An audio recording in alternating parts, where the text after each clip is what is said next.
Hello mega bros. నిన్న release అయిన 'Ram Charan' first shot glimpse అయితే చూశాను బ్రో. అది చూసాక నాకొకటే అనిపించింది. మాస్ అనే పదానికి బొడ్డు కోసి పేరు పెట్టింది మన పెద్దాయన మెగాస్టార్ చిరంజీవి గారైతే, ఆ బొడ్డు కోసినప్పుడు పుట్టిన బిడ్డే 'రామ్ చరణ్.' ఓర్ర మాస్ లెక్క. ఇక షార్ట్ గ్లింప్స్ విషయానికొస్తే, ఫస్ట్ డైలాగ్ ఉంటుంది బ్రో. ఈ భూమి మీద పుట్టిన ప్రతి మనిషి తనను తాను కనెక్ట్ చేసుకునేలాగా.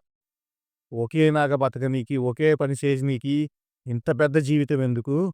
ఏదైనా ఈ నేల మీద ఉండగానే చేసేయాల. మళ్ళీ పుడతావా ఏంటి?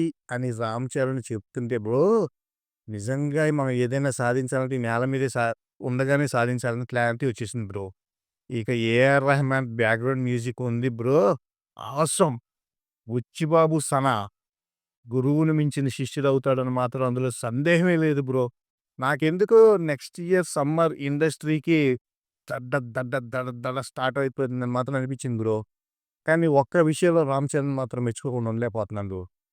ఒక్క హిట్ కొట్టి, ఒక్క అవార్డ్ తీసుకొని, మా అంత పోటుగాడు లేడు అని కాలర్ ఎగరేస్తున్న జనాలున్న ఈ రోజుల్లో, తండ్రి మెగాస్టార్, బాబాయ్ పవర్ స్టార్ అని ఇంత ఇంత ఇండస్ట్రీ హిట్లున్నా సరే, తన వినయ విధేయతలు చూస్తే మాత్రం హ్యాట్స్ ఆఫ్ రామ్ చరణ్. ఏదేమైనా 'పెద్ది' సినిమా ఇండస్ట్రీ హిట్లు కొడుతుంది అందులో సందేహం లేదు బ్రో. ఇది మందే, ఇది మందే. ఇవన్నీ రోజు చూసేవేనమ్మా, మనమే అవి.